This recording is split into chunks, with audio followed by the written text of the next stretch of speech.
საქართველოს ბანკის მხარდაჭერით ხვალ Global Impact Fintech-ი გაიმართება, სამიტი გაიმართება, რომელსაც 20 სხვადასხვა ქვეყნიდან 30-მდე სპიკერი, საერთაშორისო დონის სპიკერი უმასპინძლებს. ამ საკითხზე სასაუბროდ შემომიერთდნენ ჯილ ევანოიძე, გიფთის მმართველი დირექტორი და გიორგი კინწურაშვილი, საქართველოს ბანკის ციფრული საბანკო ეკოსისტემის სამსახურის ხელმძღვანელი. დილომშვიდობისა, მეგობრებო, მადლობა, რომ ჩემთან ერთად ხართ დილიდან საქმეში, როგორც ასეთი. ჯილ, თქვენგან დავიწყებ. მინდა პირველ რიგში ღონისძიების შესახებ უფრო ვრცლად მოგვიყვეთ. ხვალ იმართება 30 სპიკერი ძალიან შთამბეჭდავად ჟღერს და დეტალები რო გითხრათ, როგორ შეგვიძლია ჩვენს მაგალითად მონაწილეობა მივიღოთ, დავესწროთ და ასე შემდეგ. მოგესალმებით, ძალიან დიდი მადლობა მოწვევისთვის. დიახ, როგორც აღნიშნეთ, ეს არის საკმაოდ მასშტაბური ღონისძიება ფინტექის სფეროში. გვეყოლება 30 სპიკერი 20 ქვეყნიდან, თვითონ გიფთი არის უკვე 60 ქვეყანაში, მაგრამ ჩვენ შევარჩიეთ ეს სპიკერები საქართველოს რელევანტურობიდან გამომდინარე, თემებიდან გამომდინარე. რეგისტრაცია შეიძლება როგორც Facebook-ის გვერდზე, ასე სხვადასხვა ჯგუფებში საქართველოს ბანკის მეშვეობით ჩვენ ეს ყველაფერი ანონსირებული იქნება, არის უფასო და თვითონ ღონისძიება შედგება ხუთი ნაწილისგან. პირველი დილის ნაწილი იქნება უფრო ღია ბანკინგზე, რეგულატორებზე და ფინანსური ფინტექის ეკოსისტემაზე, უფრო აზიური პერსპექტივით, მიზნით და მეორე ნაწილი, რომელიც არის საღამოს ნაწილი, იქნება სტარტაპებზე და ევროპული ფინანსური ეკოსისტემაზე.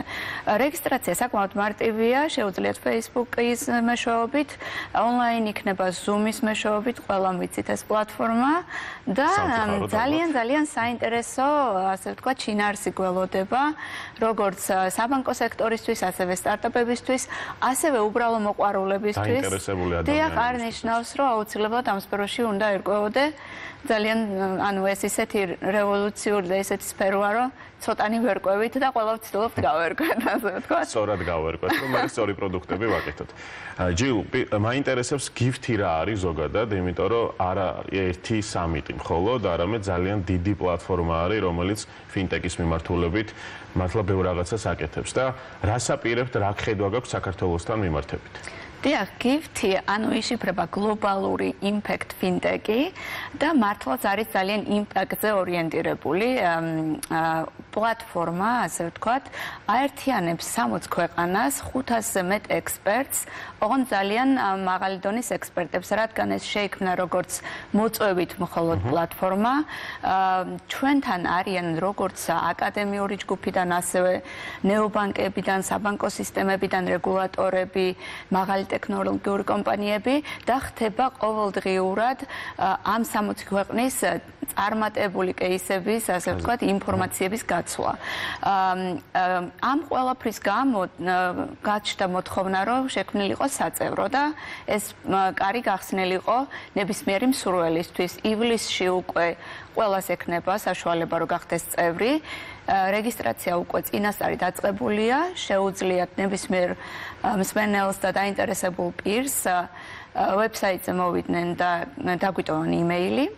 რაც შეეხება გიფთს, ჩვენ გვაქვს ამ 60 ქვეყანაში ყავს რეგიონალური პლატფორმები. საქართველო არის ჰაბი, ასე ვთქვათ, აღმოსავლეთ ევროპის, სადაც ვფიქრობთ და გეგმა არის, რომ შევქმნათ ფინანსური ტექნოლოგიების ჰაბი, რომელიც მოემსახურება განათლების ამაღლებას ამ სფეროში, ექსპერტიზის მოტანას, იმუშავებს როგორც კერძო, ასევე სახელმწიფო სექტორთან და დავეხმარებით ექსპერტებს და სტუდენტებს, რათა ეს რევოლუციური ინოვაციები, რაც ხდება მსოფლიოში, მოვიტანოთ საქართველომდე. სწორად მივყვეთ ალბათ ნაბიჯნავი. და არა მხოლოდ საქართველომდე და ამიტომაც ეს საქართველოს ბანკთან თანამშრომლობა ჩვენთვის და სტარტაპ გრინთან იყო მნიშვნელოვანი. ძალიან კარგი.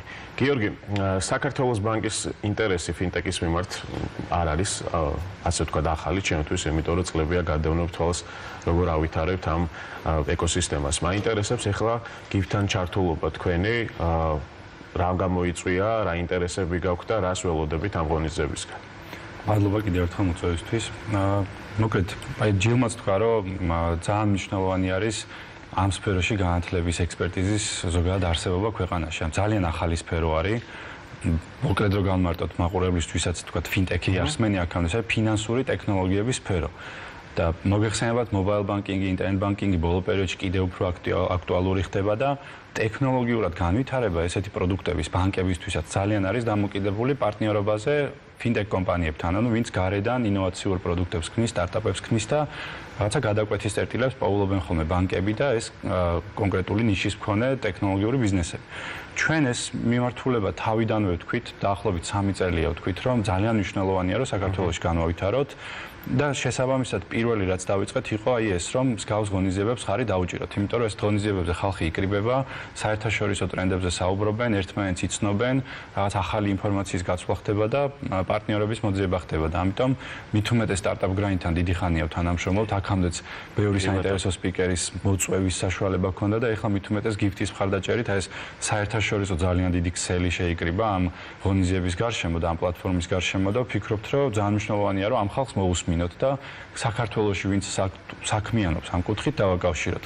ბოლო პერიოდში გავაკეთეთ ჩვენ FinTech G ეგეთი პლატფორმა, რომ აი ამ სფეროში ვინც საქმიანობს, თავი მოუყაროთ, ასე ვთქვათ და რომელი სტარტაპები არიან, ასე ვთქვათ, სიახლეები, ვისაც აინტერესებს ამ სფეროში, იმ ხალხსაც რაღაც ინფორმაცია მივაწოდოთ და ამ კუთხითაც ვითანაშრომლეთ, რომ ეს ინფორმაცია გავიტანოთ ჩვენს ეგრეთ წოდებულ community-სთან, ესეთ ჩვენი.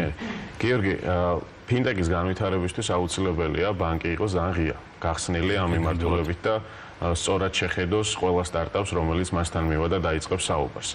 რამდენად არის ახლა FinTech-ი ძლიერი საქართველოში, როგორი პოტენციალი გვაქვს განვითარების რა ეტაპს გავდივართ და რას აწყდებით ხოლმე ყოველდღიურ სამუშაო რეჟიმში, რამდენად სწორად უყურებს, რამდენი აღქმა აქვთ კარგი FinTech-ისა, რამდენად გვესმის ეს სფერო და მართლა ვისაუბროთ პოტენციალზე, რაც ქვეყანაში გვაქვს. რამდენიმე წლის წინ, აი ცოტა წინა პერიოდში შევხედოთ, ყოველთვის იყო ესეთი სტერეოტიპი და ნუ პრინციპში ეგრეთი მიდგომაც იყო, რომ ბანკი არის ჩაკეტილი ორგანიზაცია, თავის დაკეთებს ყველაფერს და თუ ვინმე ინოვაციური სტარტაპი გამოჩნდება, ან რაღაცა კონკურენციაში წავა ბანკი, ან რაღაცა შეიყიდის უბრალოდ თვითონ აკეთოს ეგ.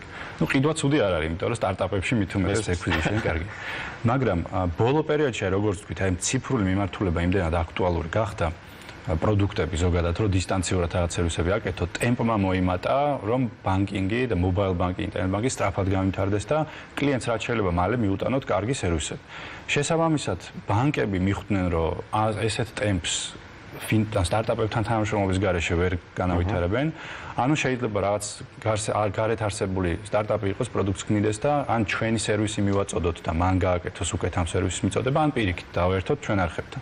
შესაბამისად, ბანკები მიხვდნენ, რომ უნდა ითანამშრომლონ სტარტაპებთან და სტარტაპებმა სხვანაირად დაინახეს ბანკებთან თანამშრომლობის გზა, იმიტომ რომ ძალიან დიდ კლიენტებზე გაყავს ბანკს თანამშრომლობის შემთხვევაში, ხო? ანუ აქ ორი რაღაც გახდა ახლა, რომ ერთია რომ რაღაც ნაწილზე რეგულაცია შეეხო. ანუ ერთი ეს რაც ვთქვით, რომ ზოგადად მენტალურად შეიცვალა ფიქრი ამ საკითხზე, რომ ბანკთან ვითანამშრომლოთ თუ არა და ბანკებმაც დაიწყეს ძალიან ბევრი სერვისის გაკეთება. ახლა მაგალითად განვადება რო აიღოთ, ხო? ანუ განვადება გასერვისდა ისე, რომ ნებისმიერ ონლაინ მაღაზიას შეუძლია ჩააშენოს.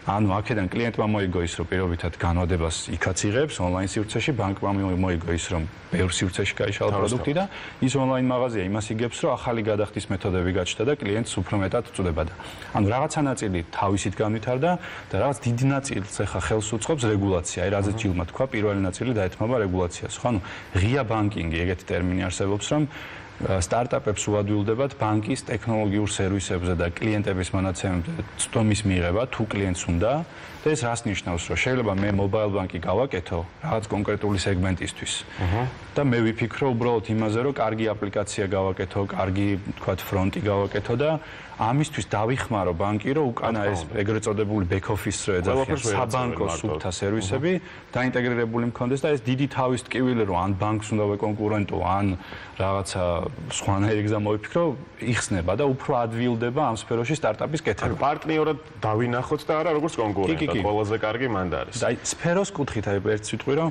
ბოლო პერიოდში მაინც საქართველოში ბევრი ფინტექ კომპანია არ იყო, უფრო იყო ონლაინ სესხების კატეგორია და აი wallet-ებს რო ეძახიან ელექტრონულ საფულებს და აი ხან რადგან open banking-ის რეგულაცია შემოვიდა უკვე სექტემბრიდან სტარტაპებისთვისაც ხელმისაწვდომი იქნება, შემოდგომიდან უბრალოდ და ეს ფიქრობთ რომ გაამარტივებს და მეტი იდეა გაჩნდება, მეტი კომპანია გაჩნდება, ვინც ამ სფეროში რაღაცას შექმნის და ამიტომ ძალიან კარგი. ახლობლობთ ასე ვთქვათ. იმედია კარგ საქმეს მოიტანს ეს ყველაფერი, წარმატებებს გისურვებთ ხალინდელ ღონისძიებაზე. ასეთი იყო დღევანდელი ბიზნეს პარტნიორი, დღის მთავარ ბიზნეს პარტნიორს 14 საათსა და 20 წუთზე უყურეთ საქართველოს პირველ არხზე. ბიზნეს სიახლეები იკითხეთ businesspartner.gz-ზე. წარმატებული და პროდუქტიული დღე ყველას.